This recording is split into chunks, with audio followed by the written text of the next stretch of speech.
Praise the Lord. Hallelujah. Praise the name of the Lord. Hallelujah. Hallelujah, hallelujah. Hallelujah. Bí ẹni tínú ẹ̀ dùn sà, kì í ṣe kékeré o. Ọdún ikú ọjọ́ 7 péré sà ká parí ẹ̀. Ọlọ́run tí ò jẹ́ pẹ̀lú oríṣiríṣi ewu tó wà nínú ọdún yìí. Ọlọ́run tó fi àánú dá èmi àti ẹ̀yin sí. Tí ò jẹ́ kí ewu ayé kó wu wá. Ẹ gbọ́ mi sà, àánú la rí gbà. A ò sàn ju àwọn tó ti lọ yẹn lọ. Àánú lèmi àti ẹ̀yin rí gbà. Hallelujah 7 tó le. Hallelujah 7, ògo 7. Làó jíjọ ké fún Ọlọ́run.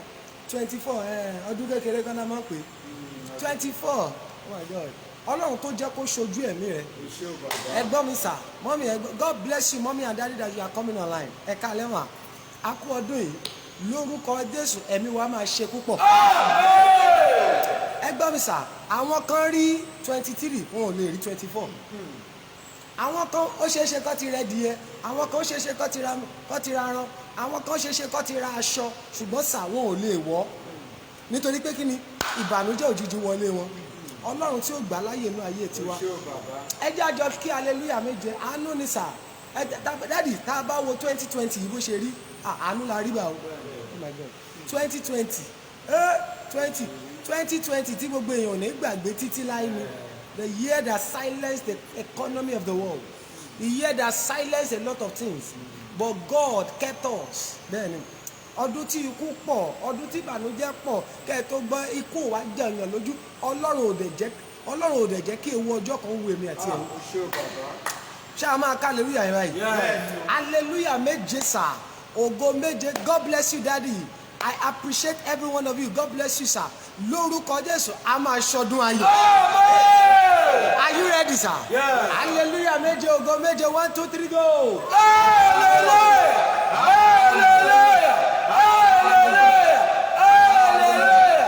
Hallelujah. Hallelujah. Hallelujah. Ògo. Ògo. Ògo. Ògo. Ògo.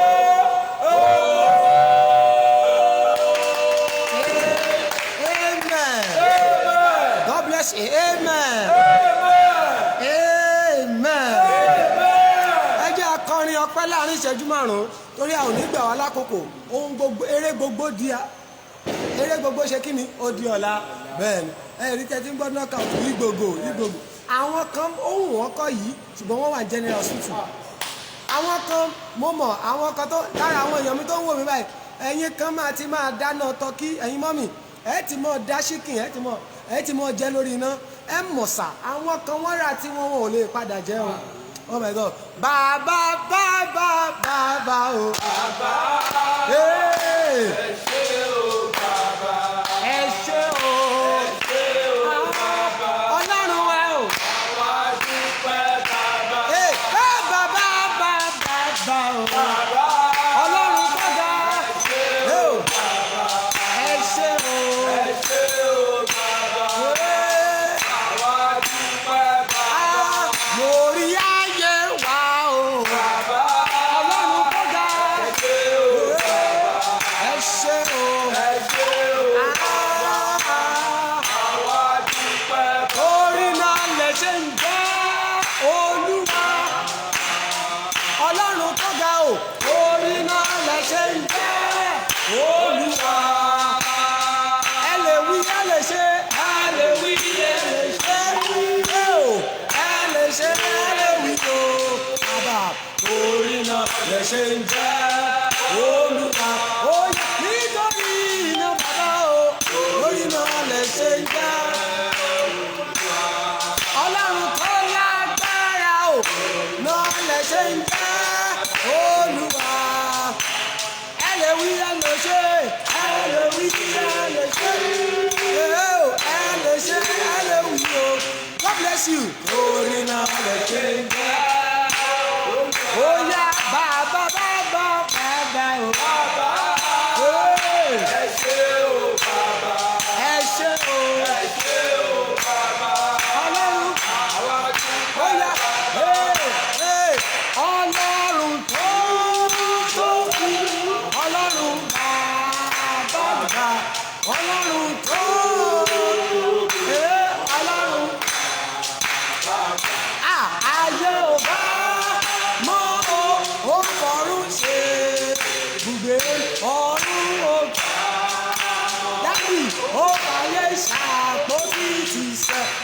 ọ̀run tó tóbi ọlọ́run ká.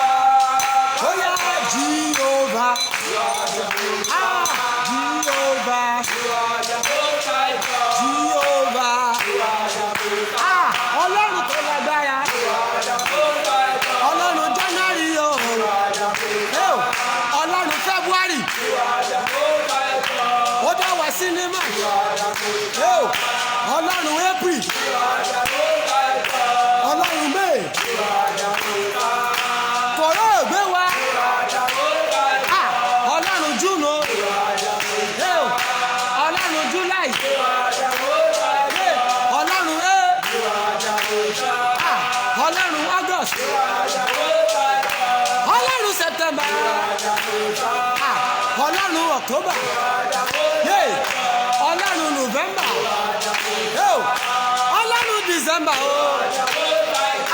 ó kọjá méje péré nínú 365. Ta ló ṣe é o? Jùwá o. Jehovah. Jehovah. Lórúkọ Jésù ó bẹ̀rẹ̀ ọdún yìí láyọ̀, ọjọ́ méje tó kù yìí ò ní fẹ́ kú parí ẹ̀. Oh my God. Money, you started this year healthy. Ó ṣe 24 láyọ̀. Ìwọ̀nba ọjọ́ méje tó kù fẹ́mi àti ẹ̀kọ́ parí ọdún yìí. Lórúkọ Jésù ìbànújẹ́ ò ní wọlé o. Ṣé a máa lo ọwọ́ wa sà? Are you ready? Oh my God. Kí èèyàn kan lọ́gbẹ̀ẹ́ rẹ pé a kú ọdún. A kú ọdún. Ẹ̀yin tẹ́ wà online, God bless you. Mo kí yín mọ́mì dà. Mo kí yín dádì. Lórúkọ Jésù a máa parí ọdún yìí láyọ̀. Mo fẹ́ kó o bá mi ké wòlíì Olódùmarè. God bless you sir. Prophet Joseph, you are welcome daddy.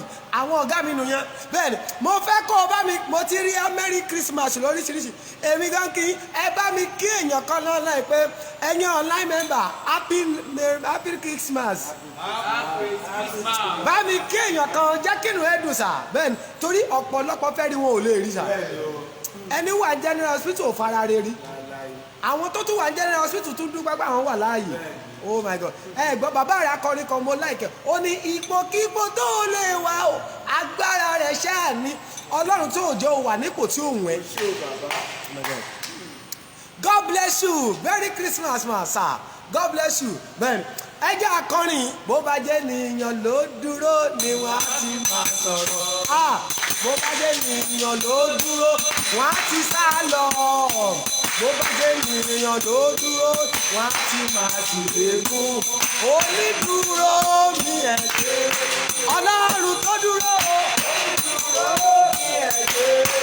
Láti January. Onídùúró mi ẹ̀ ṣe. Bó bá jẹ́ nìyàn ló dúró, ni wọ́n á ti máa sọ̀rọ̀. Bó bá jẹ́ nìyàn ló dúró, wọ́n á ti sá lọ.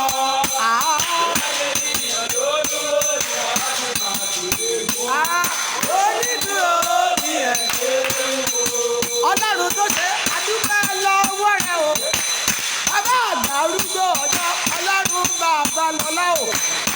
Ẹ bá mi ṣí ẹ̀rẹ̀ ní 24 times o.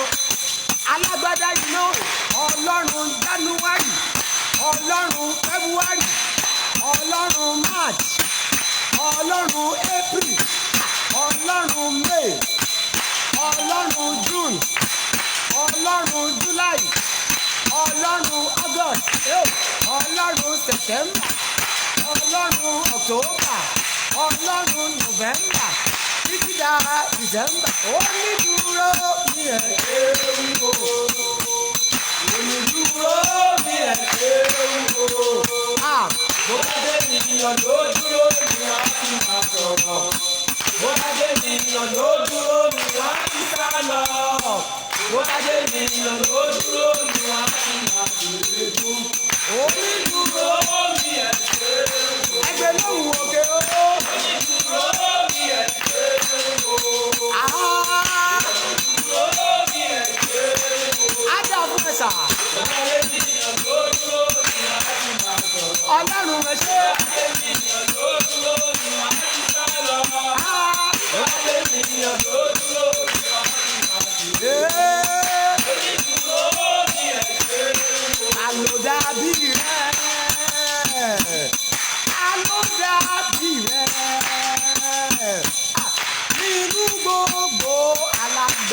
láyé kò sẹ́ni bí rẹ̀ Olúwa.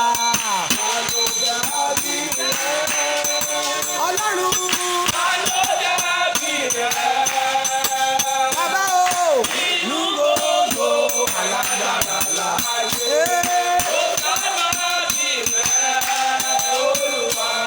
Ta ló dàbí rẹ̀?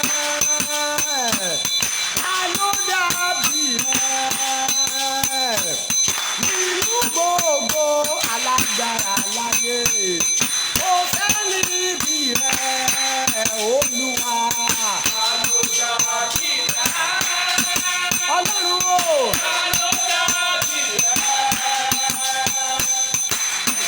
Gbogbo alágbára láyé.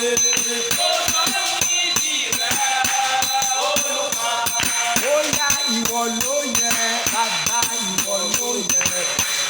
Ìwọ ló yẹ láti gba ògo. Ìwọ ló yẹ, ìwọ ló yẹ. Bàbá ìwọ ló yẹ láti gba ògo. Ìwọ ló yẹ. Adé fún ẹ̀sà, ó kù ṣẹ́jú díẹ̀. Máa bá mi ṣí ẹ̀rẹ̀ o.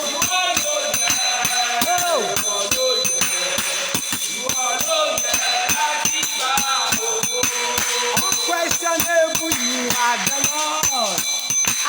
Unquestionable, you are the Lord. Unquestionable, unquestionable, unquestionable, you are the Lord. You are the Lord. Unquestionable, you are the Lord. Ọlọ́run tó ga. Unquestionable, you are the Lord. Unquestionable, Abba. Unquestionable. Owó bíi tí mo ti bẹ̀rẹ̀, owó bíi tí mo dé, owó bíi tí mo ti bẹ̀rẹ̀, owó bíi tí mo dé, mo wá rí pé gbogbo ògo ló yẹ ọ́. Gbogbo ògo ló yẹ ọ́ wà. Gbogbo ògo ló yẹ ọ́. Gbogbo ògo ló yẹ ọ́. Gbogbo ògo ló yẹ ọ́. Gbogbo ògo ló yẹ ọ́. Owó bíi tí mo ti bẹ̀rẹ̀, owó bíi tí mo dé, láti January wá. Owó bíi tí mo ti bẹ̀rẹ̀, owó bíi tí mo dé, mo wá rí pé gbogbo ògo ló yẹ ọ́. Gbogbo ògo ló yẹ ọ́. Gbogbo ògo ló yẹ ọ́. Ẹ tiẹ̀ lè yí ní Ọlọ́run lọ́dọ̀. Ó yẹ ọba àgbà arúgbó ọjọ́ o. Ìwọ ló yẹ láti gba ògo. Ìwọ ló yẹ ọba àgbà arúgbó ọjọ́ o. Ìwọ ló yẹ láti gba ògo. Ìwọ ló yẹ ọba àgbà arúgbó ọjọ́ o. Ìwọ ló yẹ Ọlọ́run dáná láti gba ògo. Ìwọ ló yẹ ológo dídán dídán. Ológo dídán dídán. Ọlọ́run bàbá lọ́la o. Ológo dídán dídán. Ológo dídán dídán. Ológo dídán dídán. Ọlọ́run bàbá lọ́la o. Ológo dídán dídán. Ológo dídán dídán dídán dídán dídán dídán. Ológo dídán dídán. Ọlọ́run bàbá lọ́la o. Ológo dídán dídán. Ológo dídán dídán. Ológo dídán dídán. Ọlọ́run bàbá lọ́la o. Ológo dídán dídán. Ológo dídán dídán dídán dídán dídán dídán. Ológo dídán dídán. Ọlọ́run láti tàbí o. Ológo dídán dídán. Ológo dídán dídán. Ológo dídán dídán. Ọlọ́run bàbá lọ́la o. Ológo dídán. Ó yá dúró o.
o. Àtìlẹ́yìn ojú máa tẹ̀lé mo yìn ọ́ o. Àtìlẹ́yìn kojú máa tì ní mo yìn ọ́ lógo. Àtìlẹ́yìn ojú máa tẹ̀lé mo yìn ọ́ o. Ẹ̀yin lẹ ṣe yìí. Ẹ̀yin lẹ ṣe yìí o. Ayé Ọlọ́run ìyanu. Ẹ̀yin lẹ ṣe yìí o. Ẹnìkan ṣàmì ó ti mọ́pẹ́ on the 24 wá ọpẹ́ 31 kò ní báyìí níbo. Àtẹ̀mí àti gbogbo ẹ̀yin tẹ́ ń ṣàmì sà ó mú ọpẹ́ 24 wá ọpẹ́ December 1 ọpẹ́ January 1 2021 tó o bá ti ṣàmì àti wọ àtayé àtọkọ àtọmọ àtẹbí rẹ lórúkọ Jésù kò ní bá wa níbojì. Mo ní kò ní bá wa níbojì. Mo ní kò ní bá wa níbojì. Ẹ jẹ́ a dúpẹ́ kan lọ́wọ́ Ọlọ́run ká wá lọ gbàdúrà mẹ́ta màá dẹ̀ jíṣẹ́ Olúwa fún wa. Eré gbogbo máa di ọ̀la màá sọ ohun tọ́lọ́run ní ká ṣe láàrin ọjọ́ méje tó kù kọ́dún ìparí màá jíṣẹ́ yẹn fún wa. Ẹ pé Jésù Olúwa mo yìn ọ́. Olúwa mo yìn ọ́. Olórin ẹni mo yìn ọ́ lógo ibi tẹ̀sìn mi dé mẹ́mọ̀ pé mo lè débẹ̀ o ayérayé mo yìn ọ́ lógo. Ọ̀rọ̀ yẹn ò yí ẹ sà. Mo yìn ọ́ lógo ibi tẹ́ ẹ ṣe kí ni sà. Ẹ jẹ́ àjọ dúpẹ́ yẹn sà. Bàbá yìí ná lẹ́ńtà bá ti dé pẹ̀lẹ́ yìí mo fẹ́ kẹ́ ẹ dìde kẹ́ ẹ ṣe kí ni ẹ̀yin bàbá yẹn nítorí kí ni àwọn tírù kan tó ṣe yín tó ṣe ẹlòmíì mo sọ fún yín kò lọ́sẹ̀ méjì tó fi jáde láyé. Tó bá jẹ́ tọ̀tá ni bàbá ó yẹ kó ti gbàgbọ́ kọ́ nípa ó ṣe ni láàánú a ti fi eérú fún eérú yín a ti fi yẹ̀pẹ̀ fún yẹ̀pẹ̀ ṣùgbọ́n Ọlọ́run ni ò gbà ẹ̀yin kọ́ rè nínú ọdún tuntun bàbá àánú ni o àánú ni o ẹ lè má wo pé àbí olówó bí mo ṣe fẹ́ ẹni wà láyé ló náwó sà òkú tó ti kú ò lè ṣe kí ni kò lè náà kan ẹ jẹ́ àjọ yin Ọlọ́run ẹ̀yin lẹ́tún mọ ọdún 25 ọ̀la ń kérésì Ọlọ́run tó jẹ́ kí kérésì ó bá yín níbojì ẹ jẹ́ àyin Ọlọ́run sà ṣẹ́ni Olúwa mo yìn ọ́. Olúwa mo yìn ọ́. Ó gbọ́ bólórin yẹn ṣe ó ní láàrin ọ̀pọ̀ ẹ̀dá nílé ayé láàrin ọ̀pọ̀ ènìyàn tó sàn jù mí lọ ẹ ti kà mí yẹ o láti máa yìn ọ́ ta ni àbá fi Ọlọ́run wá wé ẹ jẹ́ àyìn Ọlọ́run sà Ọlọ́run ẹ̀rùn ṣẹ́ni tí gbogbo yóò bá yìn bàbá máa yìn bẹ́ẹ̀ni mo ò ẹni tí stroke bá jà tó yẹ pé wọ́n gbé wọn wọlé wọn ò lè dárìn àwọn lọ́ti dẹni tó ń fẹsẹ̀ ara wọn rìn oh my God mo mọ̀ kẹ́ tí n bá dé pé bàbá ijó ọpẹ́ yín dà mo mọ̀ kẹ́ ẹ máa jó díẹ̀ abẹ́ẹ̀ nílé jó oh my God bàbá ìná làwọn ò lè jó ẹ wo bàbá tí mo ń sọ sà bẹ́ẹ̀ni wọ́n gbé wọn wọ ṣọ́ọ̀ṣì yìí ni wọn ò lè rìn ṣùgbọ́n nígbà tó gbé wọn débi báyìí kan kí ló ṣẹlẹ̀ láì lo oògùn láì lo kankan ọwọ́ agbára kan wọn àwọn ẹni tó gbé wọlé rèé àwọn lọ́ọ́ ti dẹni tó rìn yín bẹ́ẹ̀ bàbá tí n bá ní ẹ̀ka hallelujah nǹkan ṣe é máa lè rí ké báyìí bàbá tí gbogbo àwọn tó kò bá ké ẹ̀yin Olúwa lógo lógo lógo lógo.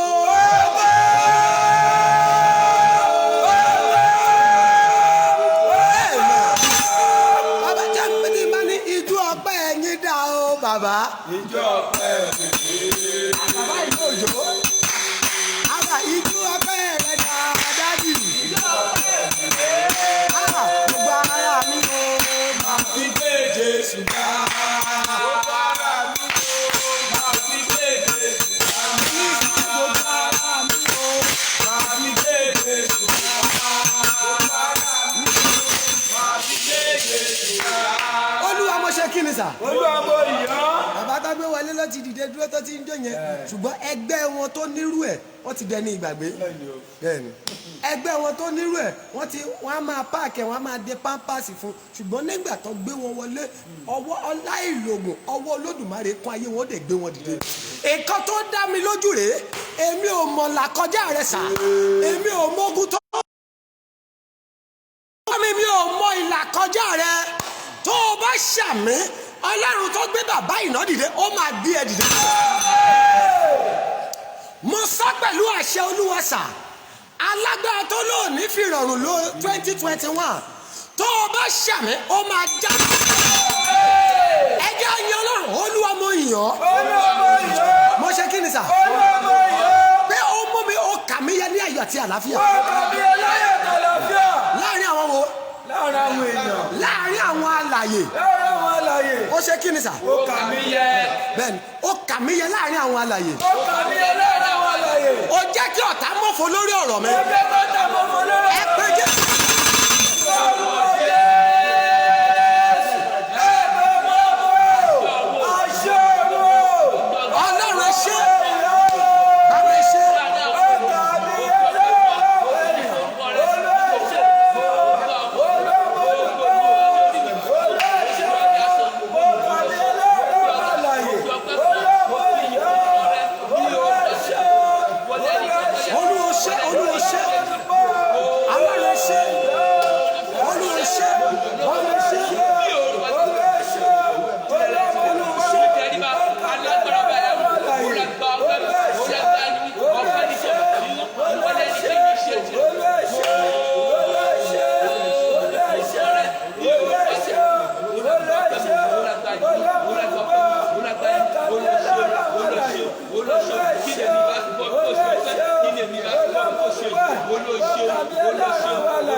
Olúwa wa.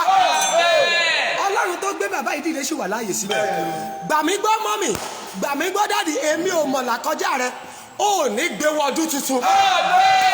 Ṣàmì bí ẹni tó gbàgbọ́, mo ní ò ní gbé wọ ọdún tuntun. Ẹ má gbàgbé kí ni kàkọ́lé program tá à ń lọ ṣe no carry over. No kí ni? No carry over. Kí ló túmọ̀ sí mi ò gbọ́dọ̀ gbé ogun wọnú ọdún tó ń bọ̀? Ẹ jẹ́ gbàdúrà bí mẹ́ta, màá jíṣẹ́ ohun tó Olúwa ní ká ṣe from tomorrow I will tell you. Bẹ́ẹ̀ni, Ọlọ́run ti sọ fún mi lálẹ́ àná, mo dẹ̀ ti kọ sílẹ̀. Bẹ́ẹ̀ni, màá sọ fún wa sáàmù kọ̀ọ̀kan tó Olúwa ní a máa kà sí everyday I will tell you. Ẹ jẹ́ pé Jésù, ta ló múra ogun nítorí ọdún tó ń bọ̀ fún mi? Ta ló múra ogun nítorí ọdún tó ń bọ̀ fún mi? Olúwa jẹ́ ó ṣègbè lọ́dún yìí. Olúwa jẹ́ ó ṣègbè lọ́dún yìí. Jẹ́ ó bá ọdún yìí lọ. Jẹ́ ó bá ọdún yìí lọ. Ẹ wo mi sà, ẹ jẹ́ mọ̀ pé bàbá Mr. Dimeji, àwọn kan á máa jẹ ráìsì lọ́la, àwọn tó dẹ̀ torí wọn múra wọn nímọ̀. Ọ̀rọ̀ yẹn ò tí ì yé yín. Oye. Àwọn kan á ṣe kí ni? Wọ́n máa jẹ ráìsì, wọ́n á máa jẹ chicken, wọ́n á máa ṣe ohun gbogbo tó fẹ́ ṣe, wọ́n á máa dáná, ṣùgbọ́n àwọn ọ̀tá kan àwọn onígbẹ́ fílẹ̀ ẹjọ́ ó máa jẹun, àwa máa padà bá tiẹ̀ jẹ́. Ẹnìkan máa ṣí àmì, gbogbo ẹni tó torí rẹ̀ múra ogun ní 2021 lórúkọ Jésù wọn ò ní bá ẹ wọ́n dùn. Ẹ jẹ́ pariwo àdúrà sá, ta ló torí mi múra ogun? Ta ló torí mi múra ogun? Oh my God, ta ló ṣe kí ni sá? Ta ló torí mi múra ogun? Ta ló fẹ́ bá mi jà lọ́dún tó ń bọ̀? Ta ló fẹ́ bá mi jà lọ́dún tó ń bọ̀? Olúwa gba ẹ̀mí wọn lọ́dún. Olúwa gba ẹ̀mí wọn. Ẹ gba agbára lọ́wọ́ wọn sá. Ẹ gba agbára lọ́wọ́ wọn. Nǹkan tó burú nìyẹn o. A lot of Christians they will be enjoying now, but the enemy are preparing against them. Nítorí ẹ̀ mo máa ń sọ tẹ́rí àárín ọjọ́ méje tó bá kù kéèyàn wọnú ọdún tuntun má fi ṣeré. Tẹ́rí mo ti sọ fún àwọn mẹ́mbà mi from tomorrow vigil máa bẹ̀rẹ̀ eléyìí tó bá wù kó fi ṣeré kó lóun oúnjẹ ọdún lòun jẹ ẹ sà dáàdì ẹni tí ayé rẹ̀ ò dáa ẹni tí ò lówó lọ́wọ́ ẹni tí ò méèkì ẹ̀ tó lòun jẹ ọdún ẹ sà ọjọ́ tọ́lọ́run bá gbọ́ àdúrà ẹ gbogbo ọjọ́ lọ́dọọdún rẹ̀ ọ̀rọ̀ yẹn ò yé yín. Oye. Tí Ọlọ́run wọ́n mi gbọ́ dáadáa dáàdì ẹ gbọ́ dáadáa tí Ọlọ́run bá gbọ́ àdúrà rẹ̀ ṣé chicken ẹdìyẹ tó fẹ́ jẹ lọ́la ṣé òun ló jẹ rí. Ẹdìyẹ tó fẹ́ jẹ lọ́la yẹn kò sí ìtó yàtọ̀ nínú eléyìí tó ti ń rà tẹ́lẹ̀ ṣùgbọ́n torí eléyìí jẹ́ special one ni ṣùgbọ́n ẹni tí ayé rẹ̀ ẹni tí wọ́n torí rẹ̀ múra ogun tó lòun jẹ ìdìyẹ ọdún tí ò bá ṣọ́ra ó máa padà tún bẹ̀rẹ̀ ogun mi ẹ jẹ́ gbàdúrà ẹ sọ ta ló torí mi múra ogun lọ́dún tuntun. Ta ló torí mi múra ogun lọ́dún tuntun. Olúwa jẹ́ ó bá ọdún yìí lọ. Olúwa jẹ́ ó bá ọdún yìí lọ. Tó ṣe kí ni sà. Ó bá ọdún yìí lọ. Nǹkan burúkú ni kó ṣe pé kó o kí happy new year kí ogun yẹn tún ní pé you are welcome. Oh my God. Àwọn kan kérú ẹ̀ last year ní 2019 so 2020 wọ́n kẹ́ happy new year àgàn yẹn tún bá wọn wọdún tuntun. Àìlọ́kọ yẹn tún bá wọn ọdún tuntun. Mára láàánú yẹn bá wọn wọdún tuntun. Àṣedànù tún bá wọn ọdún tuntun. Kò yẹ kó tún bá ẹ wọ 2021 sà. Nǹkan burúkú ni ẹ sọ fún Ọlọ́run. Ta ló torí ìmúmúra ogun lọ́dún tuntun? Ta ló torí ìmúra ogun lọ́dún tuntun? Olúwa jẹ́ kó fayé lẹ̀ lójijì. Olúwa jẹ́ kó fayé lẹ̀ lójijì. Ọ̀rọ̀ yẹn ò yé yín o. ta ló torí mi múra ogun lọ́dún tuntun. mo wo dáàbì ní next 15 minutes mo máa parí gbogbo nǹkan tá à ń ṣe yìí eré gbogbo di ọ̀la bẹ́ẹ̀ àdúrà mẹ́ta ni ta ló torí mi múra ogun ọdún tuntun. olúwa jẹ́ kó bá ọdún yìí lọ jẹ́ kí wọ́n bá ọdún yìí lọ ó yẹ.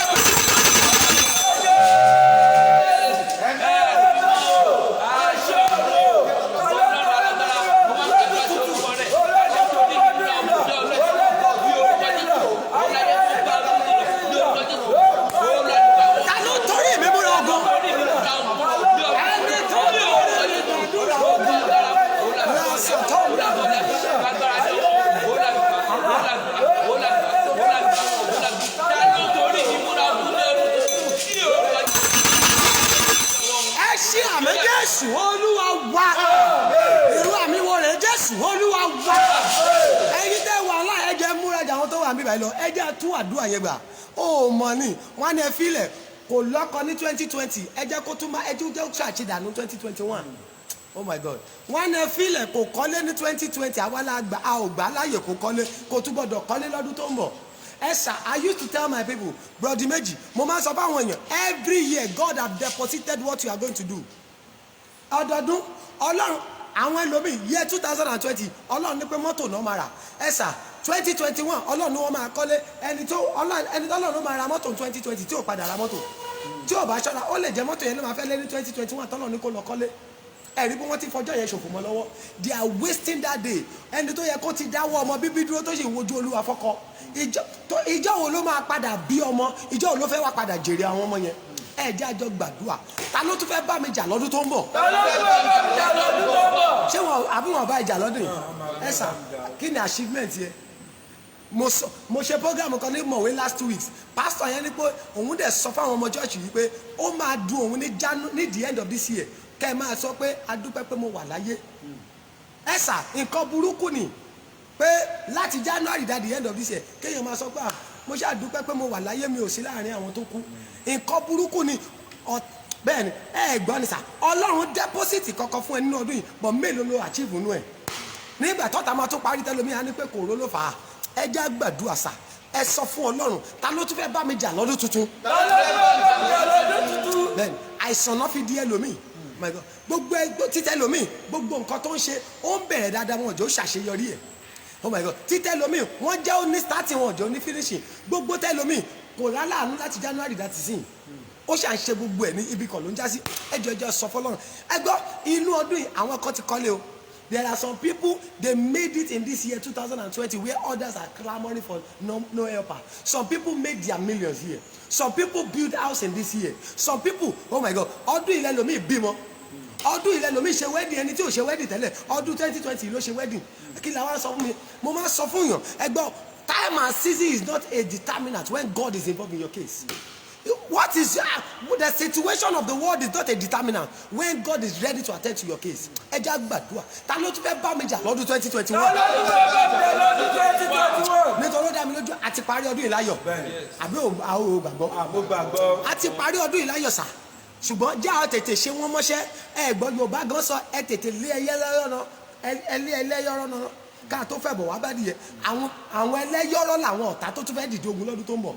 Though you don't know there are some enemy they are already preparing àwọn yẹn ti lọ ń gbàgbára wọ́n ti lọ sọ pé fún wa lágbára 2021 àwọn fẹ́ báyé àwọn tó o bá ti lè báyé 200 èèyàn jẹ́ bẹ́ẹ̀ ni a máa fún ẹ nípò ọ̀gá ẹ̀sà ó dẹ̀ fẹ́ dépò ọ̀gá kí lẹ́rù kó máa ṣe á lọ gbàgbára tó máa fi báyé àwọn èèyàn jẹ́ ni bẹ́ẹ̀ ló ṣe yẹ kó ọmọ Ọlọ́run tó fẹ́ ṣàṣeyọrí òun gan gbọ́dọ̀ múra àti ṣàṣeyọrí ẹ pariwo ẹ sọ fún Ọlọ́run ta ló fẹ́ bá ìdílé mi jà lọ́dún tó ń bọ̀. ta ló fẹ́ bá ìdílé mi jà lọ́dún tó ń bọ̀. á dá fún ọ tó sọ rẹ̀ ta ló fẹ́ bá mi jà lọ́dún tó ń bọ̀. ta ló fẹ́ bá mi jà lọ́dún tó ń bọ̀. kì í ṣe ìjà ìṣẹ́ o ẹ̀gbọ́n olórin yẹn gan sọ ó ní mi ò mọ̀ pé gun ayé o mbà má ti múra sílẹ̀ láti ìgbà ìwé mbà má ti múra sílẹ̀ mbà gbé ọkọ ìbá gbàdá ó ní ìgbà tó ń wá dénú ayé lòun wá mọ̀ pé ogun ayé kì í ṣe ọkọ kì í ṣe àdá bẹ́ẹ̀ni kání ogun ayé tó mọ̀ ní kání o mọ̀ pé ọkọ̀ ni wàá ti gbé ọkọ̀ dání wàá ti gbé àdá dání ṣùgbọ́n ogun ayé yìí ẹni tó ń rí lójoojúmọ́ ó lè jóun ló ń ṣe ẹ́ ẹni tó ń fọ̀rọ̀ lọ ó lè jó òun gangan lọ lórí ogun ayé rẹ ẹ ṣàkílà wá sọ́pà ẹ pé Jésù ẹ̀yin ọmọ Ọlọ́run ta ló fẹ́ bá mi jà lọ́dún tó ń bọ̀ ẹ̀mí mímọ́ gba ẹ̀san ikú lára rẹ̀ ó sọ dáadáa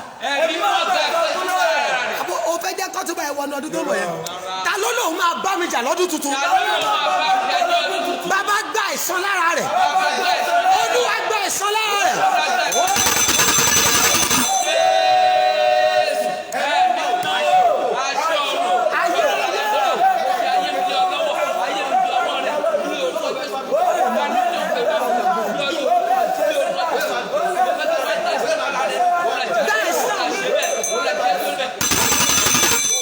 Jésù Olúwa wá. Ok, Jésù Olúwa wá. Alágídí ogun tó tún fẹ́ bá mi parí ọdún yìí. Alágídí ogun tó tún fẹ́ bá mi parí ọdún yìí. Ṣé o sì ṣe ń sùn ni? Alágídí ogun tó fẹ́ bá mi parí ọdún yìí. Alágídí ogun tó fẹ́ bá mi parí ọdún yìí. Jáde lára mi. Jáde lára mi. Jerry, mo láwọn kan at least I have like 3 or 4 people I told you last week when we did that program on Wednesday. I have some people lẹ́yìn program ọjọ́ Wednesday woman yẹn kọ́ pè mí okay was it on Thursday wọ́n kọ́ pè mí láàárọ̀ Friday then she's watching us àwọn bíi mẹ́ta ni wọ́n ní sà àdúrà ọjọ́ yẹn ṣiṣẹ́ fáwọn wọ́n nípa àwọn ò rà àánú gbà rí but guess what on Friday someone just came ó dẹ̀ bùn wọ́n lówó ẹnìkejì náà dé ó ní contract ó ní lẹ́kùn tóun ti ń kàn àánú dẹ̀ ṣí lójijì fóun torí ẹ̀ mo fẹ́ jẹ́ kó mọ̀ be connected to this láàrin 7 days yìí ìtàn rẹ fẹ́ yí padà ẹ jẹ́ gbàdúrà sà. Alágídí ogun tó fẹ́ bá mi wọdún tuntun. Alágídí ogun tó fẹ́ bá mi wọdún tuntun. Jáde lára mi. Jáde lára mi. Alágídí ogun tó múra àti bá mi wọdún tuntun. Alágídí ogun tó múra àti bá mi wọdún tuntun. Àwọn ogun kan wà wọ́n ń gbọ́ wọn kì í gba alágídí ni wọ́n. They are not ready. Kò sí bó ṣe lè tù wọ́n lójú tó wọ́n lè fi ilẹ̀ sẹ́ ẹ gbọ́ ni Fáráò alágídí gun ni. Oríṣiríṣi ìyanu mẹ́wàá ló ṣẹlẹ̀ ó kọ orí pé no you guys are not going anywhere ẹ lọ ejò eyín ọ̀pádejò ẹ lọ pé àwọn alálùpàyídà wa omi dẹ̀jẹ̀ ó ní ìyẹn nǹkan mi oríṣiríṣi tóró jẹ́ alágídí ni sà there are some stubborn battle in your life ó máa jẹ́ kéèyàn máa di repetition of prayer oh my God ọ̀rọ̀ yẹn ò tí ì yé yín alágídí ogun á jẹ́ kéèyàn máa ṣe repetition of prayer tó gbà ní 2019 á jẹ́ kó gbà ní 2020 tó o bá tún ṣọ́ra á tún jẹ́ kó gbà ní 2021 kó o má bàa tún gbàdúrà ní 2021 kó o má bàa tún gbàdúrà kan náà ní 2021 ẹ sọ fọ́lọ́run alágídí ogun tó fẹ́ bá mi wọdún tó ń mọ̀. Alágídí ogun tó fẹ́ bá mi wọdún tó ń mọ̀. Jáde lára tèmi. Jáde lára mi. Oh my God ṣé kí ni sà. Jáde lára mi. Ìwọ ló wọ́n máa kà àṣetì. Bẹ́ẹ̀ni àṣẹ kí ni. Àṣetì. ká bẹ̀rẹ̀ ká má parí ẹ̀ bẹ́ẹ̀ni ó yá jáde lára mi. Jáde lára mi. Ìwọ tó jẹ́ àgàn ní tiẹ̀ ká má ìwọ tó wá dọ́kúmẹ̀ntì ó ti ń wá láti bí ọdún 5 kò tí ì tẹ́ lọ́wọ́ wàá máa fi kọ́ra sọ́ọ̀nì alágídí ogun tó fẹ́ bá mi wọdún tuntun. Alágídí ogun tó fẹ́ bá mi wọdún tuntun. tó lówó ò ní fi rọrùn jáde. Iná lè jáde.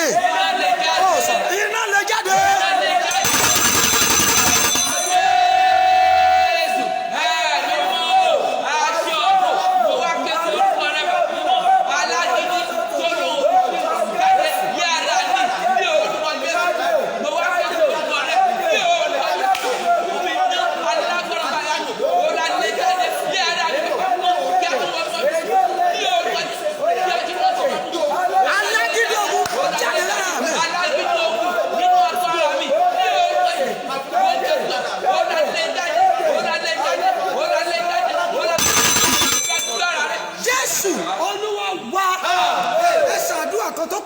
Ogun tí ó fààyè ẹ̀rí gbà mí lọ́dún yìí. Ogun tí ó fààyè ẹ̀rí gbà mí lọ́dún yìí. Bá ọdún yìí lọ. Bá ọdún yìí lọ. Oh my God. Ẹ̀rí tó yẹ kó jẹ́ tó bá jẹ́ the level of your prayer it is not the level of the testimony you are receiving. Mr. Dimeji show your ọ̀rẹ́ yẹn. The level of your prayer is not the level of the testimony you are receiving. Mommy and daddy that you are watching me, I want you to get connected to that word. The level of your prayer, it is not the level of the testimony you are receiving. Ọ̀rọ̀ rẹ̀ dàbí ẹni tó gbàdúrà 100 torí ìyanu 5%. Ó rí pé wọ́n ti waste àkókò èèyàn nínú àdúrà. Ẹjọ́ ìjájọ́ gbàdúrà sá. Ogun tí ó fààyè ẹ̀rí gbà mí lọ́dún yìí. Ogun tí ó fààyè ẹ̀rí gbà mí lọ́dún yìí. Bá ọdún yìí lọ lára mi. Bá ọdún yìí lọ lára mi. Sá ká ní bí àwọn èèyàn kí ká ní bó ṣe ń gbàdúrà bẹ́ẹ̀ làdúrà rẹ ṣe gbà ọ̀pọ̀lọpọ̀ yẹn á ti máa lo Range Rover ẹlòmíì tó bá ti wo prophet Joshua tán á wo bàbá Èsíkáyà, tó bá wo bàbá Èsíkáyà tán á wo bàbá Sáàmù Olúalọ́, tó bá wo Olúalọ́ tán ó ní at least tó ń wò lójúmọ́ ó ń wo oríṣi ìránṣẹ́ lọ́hùn méje. Ẹ̀sà bó ṣe wo méje tó náà ogun yẹn sọ pé filẹ̀ ẹ jẹ́ kó máa gbàdúrà káàkiri sẹ́ẹ̀ àwọn ò ní gbà káyé rẹ̀ ó nítumọ̀. Oh my God. Tógun yẹn ò bá ṣọ́ra tẹ́ni yẹn ò bá ṣọ́ra á sọ àwọn ìránṣẹ́ lọ́hùn dèké. Bẹ́ẹ̀ni torí pé àwọn ọ̀rọ̀ rẹ̀ ní Yorùbá ń pè ní àbíkúso lóògùn dèké. Ẹjọ́ ẹjẹ́ gbà. Ogun tí ò fàyè rí gbà mí lọ́dún yìí. Ogun tí ò fàyè rí gbà mí lọ́dún yìí. Kí ló ń ṣe lára mi? Kí ló ń ṣe lára mi? Jáde. Jáde. O gbọ́dọ̀ wọnú ọdún ẹ̀rí lọ. Ọdún 2021 èmi ò mọ nǹkan tọ́lọ́run ní ń bẹ̀, èmi ò mọ nǹkan tó fẹ́ ṣẹlẹ̀, ṣùgbọ́n ìwọ gbọ́dọ̀ rí ẹ̀rí rere mú ń bẹ̀ sá. Àwọn kan ní ẹ̀rí lọ́dún yìí, ẹ jẹ́ bá mi ṣí ẹ̀rẹ̀ láì bẹ́ẹ̀ ni ó kù ṣẹ́jú bí mẹ́wàá sá. Ẹ pariwo sá, ogun tí ó fàyè ẹ̀rí gbà mí lọ́dún yìí. Ogun tí ò fàyè rí gbà mí lọ́dún yìí. Jáde lára mi. Jáde lára mi. Jáde lára mi. Jáde lára mi. Ogun tí ó fàyè ẹ̀rí gbà mí. Ogun tí ò fàyè rí gbà mí. Kí ló ń ṣe? Kí ló ń ṣe? Iná Olúwa lè jáde. Iná Olúwa lè jáde. Iná Olúwa lè jáde. Ó yẹ pé. Ó sọ̀rọ̀ yìí. Ogun tí ó fàyè ẹ̀rí gbà mí. Jáde ní ara mi. Jáde. Jáde. Jáde. Jáde. Jáde. Ìwọ. Jáde. Ní ara mi. Ó wà ní kí ni ó ṣe ní ara mi. Lè jáde. Lè jáde. Lè jáde. Lè jáde. Lè jáde. Jáde lórúkọ Jésù. Kí ni Jésù Olúwa wa. Àmì yẹn dẹ̀kẹ̀rẹ̀ Jésù Olúwa wa. Mo sọ pẹ̀lú àṣẹ Olúwa. Ọjọ́ ti lọ. Mo fẹ́ kí gbogbo èèyàn ráàyè kó múra from tomorrow. Bẹ́ẹ̀ni ọ̀la yẹn láti on the 25 títí on the 31 ni aago 9. Bẹ́ẹ̀ni lọ́mọ mi. Mo sọ pẹ̀lú àṣẹ Olúwa sà. Gbogbo ogun tí ó fàyè rí gbà ọ́. Oh my God. Ẹ ṣe àmì lórúkọ Jésù iná lè jáde lára rẹ. Ogun tó, oh my God, every battle that allow you to repeat your prayers. Ogun tó ní ẹ filẹ̀ á máa gbàgbà tún gbàdúrà. Sà ẹni tí ìyanu òṣèlè nínú ayé rẹ̀ ò lè ní change your prayer point. Àdúrà tó gbà lánàá ló máa padà gbà lẹ́nu. Àdúrà tó gbà 2019 tí ò bá ṣọ́ ẹ mọyì ọdún tí Hannah fi ń gbàdúrà tiẹ̀. Ogun tó lóòní ní prayer point ẹ ò ní yí padà. Tó o bá ti ṣàmì ó yá kó fàyè rẹ lẹ̀. Àtẹ̀mí àti gbogbo ẹ̀yin tẹ́ ẹ̀ ń wò mí ṣá. Ogun tó ní àdúrà yín ò ní yí padà. The battle that say your prayer point will never change. The battle that say you will always have repetition of prayer. As you are hearing me tonight, I prophesy by the power in the name of Jesus. That battle is terminated in Jesus' name. Mo ní ogun yẹn fàyè rẹ lẹ̀. Ókè mo gbọ́ ẹni tó torí ẹ̀ múra ogun ọdún tó ń bọ̀. Ẹni tó torí rẹ̀ múra ogun ọdún tó ń bọ̀ sà. Tó lóun máa bá ọjà lọ́dún tuntun. Tó o bá ṣàmì lórúkọ Jésù kò ní parí ọdún yìí. Gbogbo oh my God àlá tá a fi ń da ìrìn àjò ògòrò mọ́ ẹ lọ́wọ́. Gbogbo àlá tá a fi ń da ìrìn àjò àṣeyọrí rẹ rú. Tó o bá ṣàmì ó yá iná gbé mi. Ọmọbìnrin yóò ṣàmì mo ní iná kó gbé mi. Mo ní iná gbé mi. Ẹni tó lòun máa tún fayé hàn ní 2021. Ẹni lòun máa bá ìjà lọ́dún tuntun tó ń wọ̀ lọ́yìn. Ẹni níbẹ̀ fílẹ̀ eré gbogbo tó o bá sá lọ́dún tó ń bọ̀ pé oh my God ó ṣe Ọlọ́run gbogbo ẹni tó lòun máa bá òun ní iwájú ẹ̀sà àṣẹ ni mo rán jáde kó o tó déwájú ó máa kúkú òjijì. Ẹ ṣe àmì ọ̀tá tó ní ẹ fílẹ̀ ó máa tún bá òun ní 2021. Ọ̀gá ọ̀tá tó ní pé òun ti waste ọdún ìmọ̀ ẹ lọ́wọ́ tó ní òun tún lọ dúró dè ní 2021 tó ní òun ò tún ní jẹ́ kó o ṣàṣeyọrí tó ní wàá máa lépa ohun rere tó ní kò ní tẹ̀ ẹ́ lọ́wọ́. Tó o bá ṣe àmì mọ́ kéde rẹ̀ bí wòlíì Olúwa lórúkọ Jésù ó máa kúkú òjijì. Mo ní ó máa kúkú òjijì. Ìpàdé tá a máa bẹ̀rẹ̀ láti ọ̀la lọ yìí gbogbo ẹ̀yin tẹ́ ẹ̀ ń wò mí tẹ́ ẹ̀ ń ṣàmì ó máa bí ìyanu fún ọ. Oh my God. Mo ní ó máa bí ìyanu fún ọ. Ẹgbọ́n mo gbóhùn Olúwa lánàá mo gbọ́ pé Olúwa ní year 2021 the year of exceeding grace orí ọ̀fẹ́ tó pọ̀. Nínú àwọn tó máa rí orí ọ̀fẹ́ yẹn gbà mọ́mí àdídàdì lórúkọ Jésù ó máa ní pàtì tó náà. Ọjọ́ méje ló kù kọ́dún yìí parí sà lórúkọ Jésù ò ní fi kú jáde rẹ̀, wọn ò ní kéde ikú rẹ̀, wọn ò ní kéde ikú aya, wọn ò ní kéde ikú ọkọ, ikú ọmọ rẹ̀ ò ní jáde rẹ̀. Ayọ̀lẹ̀ bẹ̀rẹ̀ ọdún yìí, ayọ̀lẹ̀ máa ṣe. Ẹ gbọ́ mi sà, alágbára tó lóun máa rìnrìn àjò òkùnkùn nítorí rẹ̀, ẹni bẹ́ẹ̀ lórí, oh my God, gbogbo ẹni bẹ́ẹ̀ rìnrìn àjò ibi nítorí rẹ̀, nítorí ilé rẹ̀, tó o bá ṣàmì wọn ò ní fara rẹ̀ dé, wọn ní wọn ò ní padà dé, ọ̀rọ̀ rẹ̀ já sáyọ̀, oh my God, ọdún tó ń bọ̀ ò ní fi jagun. Adúpẹ́pẹ́ yẹn lọ́run ti gbọ́ o, àmì mẹ́tàdà Jésù Olúwa wa. God bless you sir, God bless you ma. Ẹ gbọ́ o, ohun tó lúwa la máa ṣe rèé, nǹkan tó dá mi lójú rèé sà, lórúkọ Jésù ìtàn rẹ máa yí padà. Oh my God, ó ṣàmì, mo ní ìtàn rẹ máa yí padà. Ohun tó lúwa la máa ṣe from tomorrow rèé, gbogbo èèyàn Olúwa ní kẹ́ ẹ kọ prayer request sínú white paper méje. Prayer request ẹ máa kọ sínú white plain paper, lẹ máa kọ sínú ẹ. Ẹ gbọ́ dáadáa, jẹ́ tún sọ dáadáa. Ẹ máa kọ prayer request méje, ohun tó o fẹ́ kọ́ Ọlọ́run ṣe nínú ọdún tó ń bọ̀, ẹ kọ méje sínú white plain paper. Ẹ wá gbọ́ number 2, ẹ máa wá gẹ̀ẹ́tì iyọ̀, ẹ bù sórí ẹ̀. Ẹ gẹ̀ẹ́tì kí ni? Iyọ̀. Ẹ máa bù sórí ẹ̀. Ẹ máa wá gẹ̀ẹ́tì oyin, ẹ dà á pọ̀ mọ́, ẹ mix it together, ẹ gbé sórí plain paper, ẹ gbé sórí prayer request yẹn. Ṣọ́nà mi ti yé yín bẹ́ẹ̀. You get a plain paper, white plain paper with your blue biro. Má fi black biro or red biro kọ o, blue biro lẹ máa fi kọ. Ẹ kọ prayer request 7 things you want God to do in year 2021. 7 things, write it out. Ẹ bù iyọ̀ sórí ẹ̀, ẹ wá da oyin sísà, ẹ wá gbé sínú àwo funfun. Bẹ́ẹ̀ ẹ jẹ́ sọ for the last time. 7 things you want God to do, write it in a white paper with your blue biro. Ẹ wá bù iyọ̀ sórí ẹ̀, ẹ wá da oyin sí, ẹ wá gbé sínú àwo funfun. Ẹ gbọ́ nǹkan tó Olúwa náà máa ṣe on the last day, on the first day of January 1. À bẹ̀rẹ̀ àdúrà yẹn láti ọ̀la lọ. Màá máa fún yín ní sáàmù ẹyọ kọ́kọ́ tẹ́ máa kà sí lójoojúmọ́. Sáàmù ẹyọ kọ́kọ́ tẹ́ máa kà sí lójoojúmọ́ títí di on the 31. Tó bá wá di on the 1st, ẹ máa bù iyọ̀ yẹn àti oyin yẹn, ẹ máa mix it together. Ẹ máa wá bù díẹ̀ sínú omi tẹ́ máa fi wẹ̀. Omi yẹn, iyọ̀ àtomi yẹn, àtoyin yẹn, àtomi yẹn lẹ máa fi wẹ̀ láàárọ̀ on the 1. Ẹ máa bù díẹ̀, ẹ máa bù sẹ́nu, ẹ máa fi gbàdúrà. Olúwa, mo wọ ọdún tuntun, bí mo ti fi iyọ̀ àti oyin sẹ́nu, mi ò gbọ́dọ̀ jẹ kóró lọ́dún yìí. Ẹ má wọrí, màá máa sọ àdúrà yìí, mi ò gbọ́dọ̀ jẹ ìkorò. Ìbànújẹ́ ó kéré ó pọ̀, ò gbọ́dọ̀ jẹ́ ìpín mi.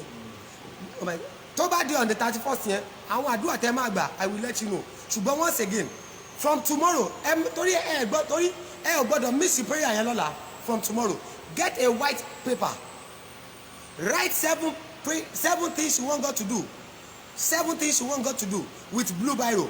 Ẹ bù iyọ̀ sórí ẹ̀, ẹ wá da oyin sí, kẹ́ wá mix it together, kẹ́ wá gbé sórí àwo. So tá bá ti bẹ̀rẹ̀ prayer from 9 báyìí, ẹ máa ti gbé àwo yẹn àti prayer yẹn àti gbogbo ẹ ti gbé sórí table níbi tẹ́ bá wà. Torí bá a bá ṣe ń parí, tí bá ti fún yín sáàmù, èmi á bá yín gbàdúrà sí, ẹ̀yin á kọ̀ ká sáàmù sí mi.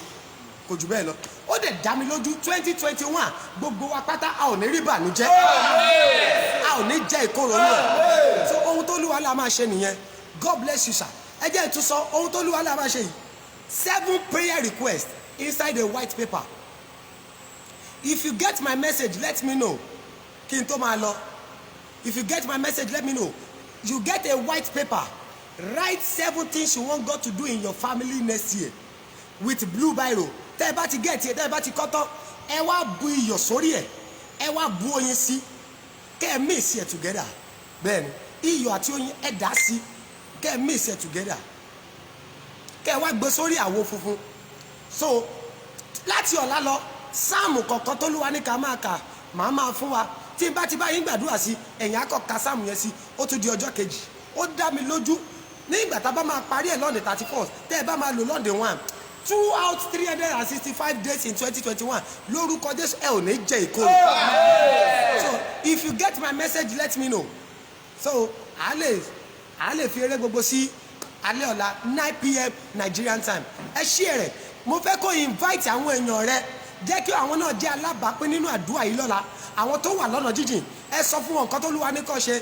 God bless you Mama Adebo, thank you ma. Bẹ́ẹ̀ni ẹ sọ fún wọn nǹkan tó Olúwa ní kó ṣe, so gbogbo èèyàn á lè get ẹ̀. Bẹ́ẹ̀ni gbogbo àwọn family yẹn kó join wa lórí Facebook, ẹ kó share link yẹn sí wọn so gbogbo wọn á lè wò. Àwọn èèyàn rẹ ò tún gbọ́dọ̀ jìyà, ìwọ náà ò gbọ́dọ̀ jìyà. Okay, God bless you, mommy. Mommy Miriam, you got it. Okay, mommy, bless him. God bless you, ma. Oh, God bless you. Almost everybody have gotten the message. God bless you, Mama Manemo. Oh, Sister Onyade, God bless you. Thank you. Since everybody have gotten it. Lórúkọ Jésù. Okay, Mr. Allah, God bless you, sir.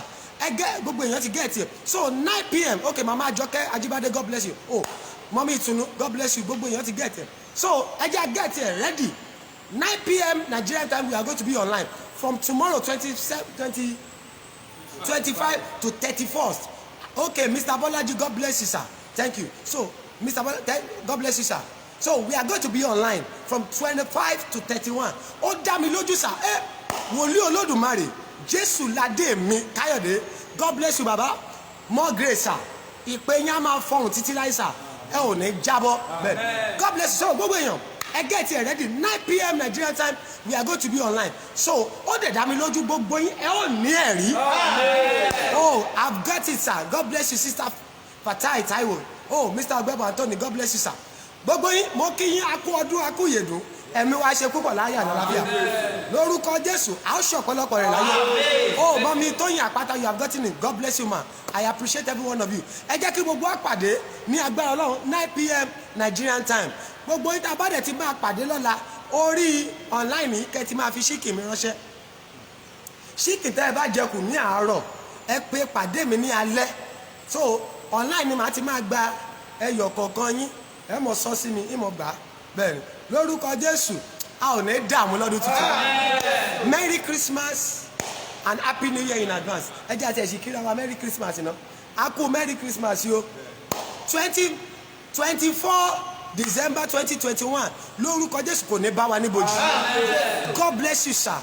God bless you, ma. I love you all with the love of God. Don't forget, my phone number, my prayer number remain the same. 08039462147.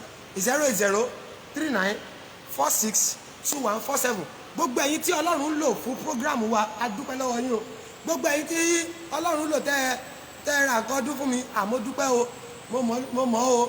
Ẹ ṣé o, ẹ̀yin lẹ jẹ́ kí pastor jẹ di ọdún o. Àwọn kan tún rẹran wá pé kí bàbá ká tún ṣe kí ni a ti gba àwẹ̀ jù pé ẹ jẹran láàrin ọjọ́ mélòó kan bóyá máa ṣọ́ra díẹ̀ nǹkan mo dá òtún sísọra mi yẹn Ọlọ́run ṣàánú wa ni sísọra wa yẹn ọwọ́ Jésù ló kù sí ṣùgbọ́n mo dúpẹ́ lọ́wọ́ yín fẹ́ ẹran tẹ́ gbé wá mo dẹ̀ dúpẹ́ lọ́wọ́ ẹ̀dìyẹ mo dúpẹ́ lọ́wọ́ yín fẹ́ ẹ̀dìyẹ yẹn a máa jẹ́ díẹ̀ báyìí sìn ẹ jẹ́ àlọ́ jẹ́ náà ká tó parí program torí ó yẹ ká máa jẹ díẹ̀ lẹ́ẹ̀kọ̀ọ̀kan náà ó yẹ ká fi gbogbo ọjọ́ 395 gbàwẹ̀. God bless you. I love you all. Ẹ ṣé gan. A máa ṣe ọ̀pọ̀lọpọ̀ ọdún láyé lórúkọ Jésù. I love you all with the love of God. My prayer number remain the same. Tí Ọlọ́run bá dẹ̀ fi kọ́kọ́ sí ẹ nínú láti support 7 days tá a máa bẹ̀rẹ̀ yìí.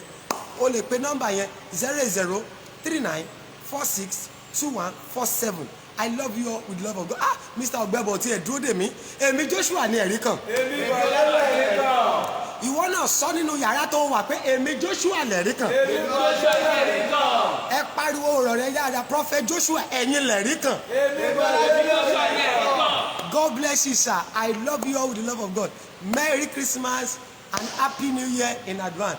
A ó máa ríra lágbára Jésù Kristi ní alẹ́ ọ̀la 9 p.m. Nigerian time. Do have a lovely ọdún kékeré Eve and do have a lovely Merry Christmas. Enjoy your chicken. Enjoy your pọ̀nmọ́, enjoy your ẹran, enjoy everything you have bought. Lórúkọ Jésù, oúnjẹ tẹ́ ẹ fẹ́ jẹ yẹn, ara rẹ lẹ máa fi jẹ o. Lórúkọ Jésù, gbogbo oúnjẹ tẹ́ ẹ fẹ́ jẹ ní gbogbo ibi tẹ́ ti wò mí lágbàáyé. Lórúkọ Jésù, ẹ̀jẹ̀ Jésù kó yà sí mímọ́. Bẹ́ẹ̀ tí ń jẹ yóò máa ṣiṣẹ́ fún ìlera yín o. Ẹ ò ní jẹ oúnjẹ ikú o. Ẹ̀jẹ̀ Jésù kó wọnú àwọn oúnjẹ yẹn. Adúpẹ́pẹ́ yẹn náà ti gbọ́. Jésù Olúwa wa. God bless you, sir. God bless you, ma. Do have a lovely night. Ẹ ṣé gan ni.